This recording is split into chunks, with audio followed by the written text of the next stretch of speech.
Hello student, very good morning to all of you. How are you?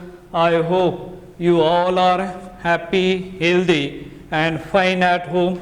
Do you remember what were we discussing yesterday? I think we were described all the synthesis of ribosines A, B, C and which are the synthesis of these ribosines A, B and C were described in a different schemes. So far there are total number of schemes are 4. So in the fourth scheme, attempted synthesis of ribosines, they have tried to synthesize that ribosine C in the laboratory. They have tried the various ways. They are trying to achieve that synthesis, but they were not successful in synthesizing that particular ribosine C. Why they were not able to synthesize that ribosine C?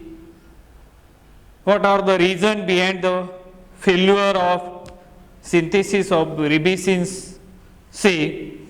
That also they have, and now in a future they are trying to synthesize ribosine C by adopting different routes, and in future you may wish to get, they might be succeed in the synthesis of C and D and most of that ribosines, but how they attempted, that scheme is represented over here, how they are tried, how they worked, because see here, and that's why they have given the scheme number 4, attempted synthesis of ribosine. They have tried and they have been trying to synthesize that ribosine B, but they still in 2019 still they have been not succeeded in, they have tried but they attempted synthesis of that ribosine C, and now the scheme number 4 is neatly represented here. See the starting compound. What is that starting compound? That is the compound number 1, which we are getting this compound from dibenzofuran, or which is sometimes referred as a dibenzo BD-furan, which we have discussed in our introductory part in a introduction. Dibenzofuran, furan is a 5-membered heterocyclic ring which is aromatic, and 2 benzene ring from 2 sides, and that furan ring is beautifully placed between the 2 benzene ring, and that molecule dibenzofuran becomes as aromatic. And as we know that there are some criteria of aromaticity or the special compound are called as aromatic compound because they have a great stability, and due to that great stability the aromaticity or that criteria must be they are cyclic. First criteria, they should be cyclic in nature, planar and alternative, carbon-carbon double bond, and those obeys Huckel's rule, which is 4n plus 2 pi electron system. And according to that, those are obeying, those are following these rule, that type of the compound are generally termed as aromatic compound, and aromatic compound do not undergo addition reaction. That is a essential condition. At an ordinary condition, they do not undergo as a addition reaction. Instead, they readily undergo as a electrophilic substitution reaction. Even though nucleophilic substitution reactions are possible at special condition, but they readily undergo as a substitution reaction. Why they do not undergo as a addition reaction? If they undergo as addition reaction, they will lose their aromaticity. If the aromaticity is lost, the stability of that molecule lost, and therefore they do not undergo as a addition reaction. Instead, they undergoes electrophilic substitution reaction. When they undergo the electrophilic substitution reaction, finally they maintain the aromaticity of that particular compound, and that's why they readily undergoes as a electrophilic substitution reaction. But in this case, when that dibenzo treated with the special reagent TDO-O2, TDO toluene dioxygenase, that is a biotransformation biocatalyst, which the special condition, special and the essential condition to get the compound number 1. Look at here, one of the ring, aromatic ring, undergoes addition reaction. In addition reaction, one of the double bond converted into as a single bond, and the hydroxy group is added across that carbon-carbon double bond, and both the hydroxyl groups are coming on the same side, and therefore it is a cis hydroxylation. This is a special compound obtained. This benzofuran moiety, is framework of that molecule remains there, and here only we get, and that structure is they have called as a structure number first, which is a cis diol. Cis dihydroxydiol, this, and when this is treated with NBS we know that it is a N-bromosuccinamide, N-bromosuccinamide, which is the source of bromine. In a controlled condition, in a controlled manner, it is providing bromine, or it is known for allylic bromination, so that THF and water we will get this type of the product form over there. This carbon-carbon double bond get converted into as a hydroxy, and in middle that stereochemistry is a very essential. It is also as a chemoselective reaction. Chemoselectivity, as we know that there are a number of functional group is present available, out of that only one specific functional group get converted into as a desired product with the specific reagent. So that type of the reaction are termed as chemoselective reaction. So here the chemo, here carbon-carbon double bond and this carbon-carbon double bond, but those carbon double bond is less hindered, it get converted into specific addition reaction. So here Br and the hydroxy group are introduced, and we have got this type of the compound trihydroxy there are 4 chiral centers are generated, and that is nothing but as a compound number 17, and that compound number 17 further treated with sodium methoxide, which is a strong base in presence of the THF, tetrahydrofuran. It is known as a tetrahydrofuran. Tetrahydrofuran. The structure of tetrahydrofuran is this one. This is a furan, and furan we know that this is a THF, and if you know this is a 5-membered heterocyclic compound, it is known as a furan. Look at 5-membered heterocyclic aromatic compound, which is aromatic. This is a non-aromatic, you can call it as a THF, tetrahydrofuran.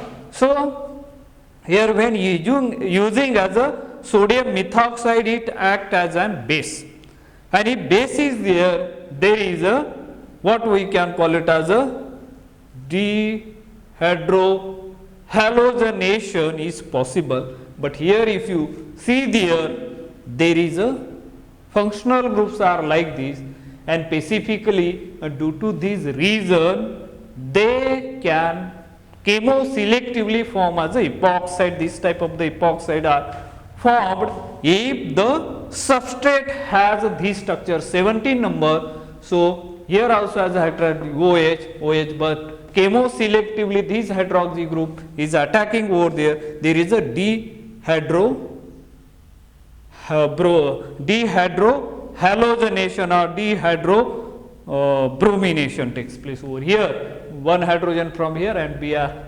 removed, and we are getting as a 3-membered ring containing as a oxygen atom involved here. That type of the species is called as epoxide, and this is a strained ring is formed, and they thought they got this structure number 18 chemoselectively, but when they are trying to add, they are trying to obtain, they are trying to achieve this ribosine C, what they think when they are adding this, they are not getting this type of the compound, and this compound could be converted in a configurational inversion is not possible over here, theoretically as well as experimentally is not possible, and therefore they attempted, they tried, but they didn't synthesize the compound of ribosine B, which because other part of the molecule is aromatic, one of the ring remains intact throughout the synthesis. That is the main point over here. So this is the whole story regarding that, the possibility that like 19 number structure, 20 number. 19 number give you the ribosine C, 20 may be possibility of ribosine D, but they tried but they didn't achieve that compound. So in the summary of this molecule, what are the point to remember, or what are the main point you should remember or you should keep in mind as far as this molecule is concerned? How this molecule, the special thing is over here, there is a no retrosynthetic analysis they carried out over here. They have directly tried the synthesis of the molecule, and therefore there is a no question of forming the carbon-carbon bond. That is one of the main objective of the synthesis of this natural product.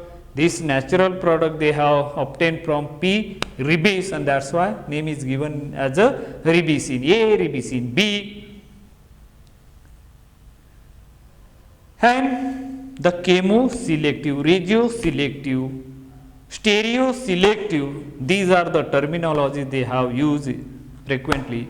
And the reagent and the reaction condition properly they have used and they achieved the ribosine A minus ribosine A and minus ribosine B.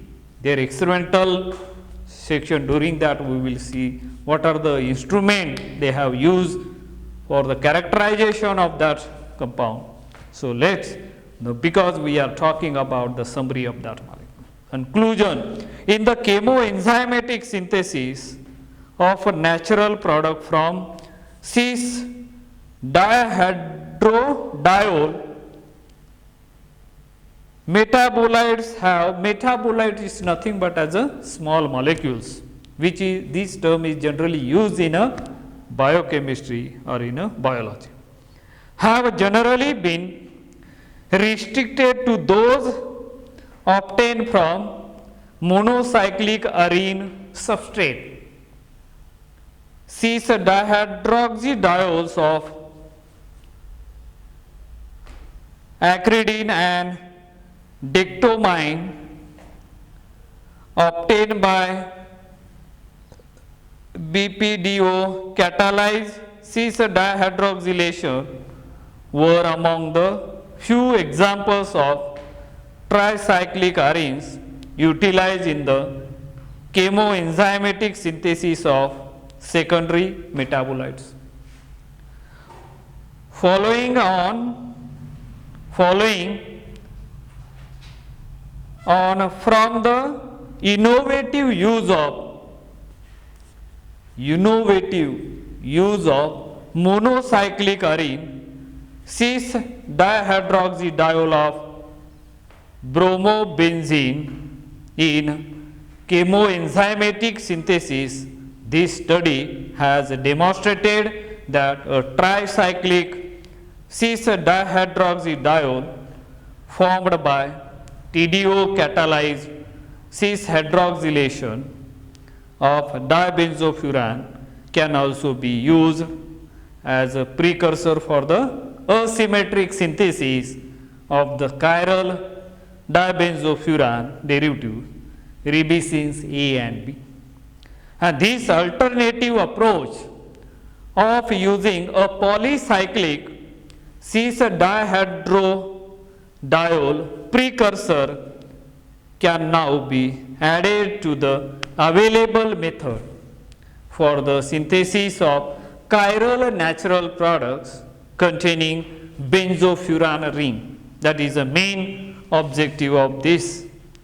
In the experimental section, because these are the papers, how to write papers in future when you carry out, when you invent or when you describe, when you synthesize the new molecule on your own, how to publish your research work, your own research work in the paper like this. And that is why there are some points are there. First point, that is abstract, means short summary of that whole synthesis what you carried out. Then second would be the introduction, means from where these type of the sources you can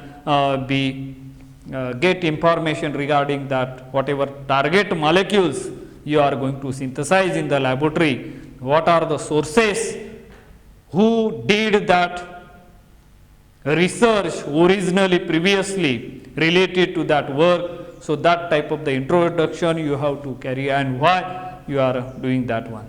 And after that there will be a whatever the synthesis you carried out in the laboratory, what are the difficulties you have faced and how you have achieved, even though it is a known method, how you are designed that process, that chemical synthesis, and how high yielding product or how you are minimizing the hazardous substances or the wastage product, hazardous product, or how you minimizing that waste product and how your synthesis will be better than the others, how you are avoiding the solvent free reaction are always highly green, how you are using the green approaches while synthesizing your own research, so that the minimizing or prevention of the solution. So that is one of the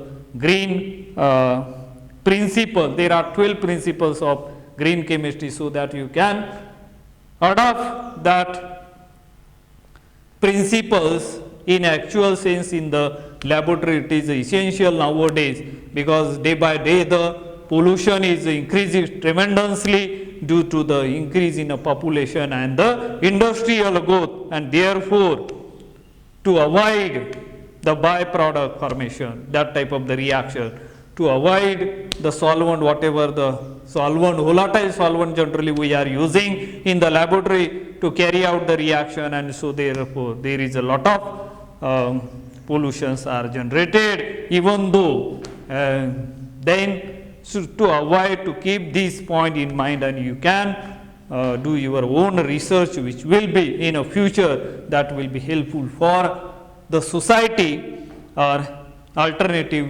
it will be helpful for the building of nation. Very so in the experimental section, so whatever the synthesis they have been carried out, how they characterize, what type of the technique they have been used over there. So NMR, nuclear magnetic resonance, PACES, NMR spectra were recorded on Booker AV, that is the company's name, AV 400 and AV 600 instrument, using specified solvents, chemical shift delta are reported in ppm relative in SiMe4, and coupling constant J are given in hertz. Optical rotation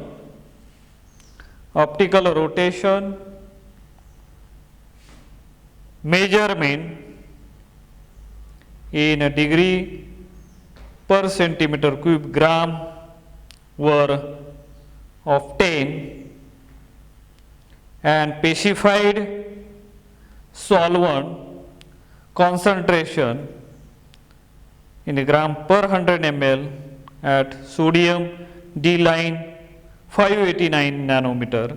IR spectra were recorded on LCT Premier mass spectrometer. Accurate molecular weight were obtained by the peak melting point method using apparatus in degrees Celsius using analytical plates were used. Preparative layer chromatography PLC, preparative layer chromatography PLC separation were K-gel, PF, silica gel. So that type of the instrument, modern instrument, they have been used, and they also provided what type of the proton signal or mass or NMR or IR values are given, and some references are given in the end of this section. I think we have described all the point whatever required as far as exam point of view is concerned. All these points we have described here regarding ribosine A and B. So that is the main synthesis A and B is carried out over here. So I think with this we have completed this molecule, which is ribosine A and B, that is The title of this paper is chemoenzymatic synthesis of ribosine minus ribosines A and B using dibenzofuran. So, this paper I think we have covered all the point, and in the next lecture we will discuss about the I think next molecule in the next lecture. Let us stop today here. Thank you. Have a nice day.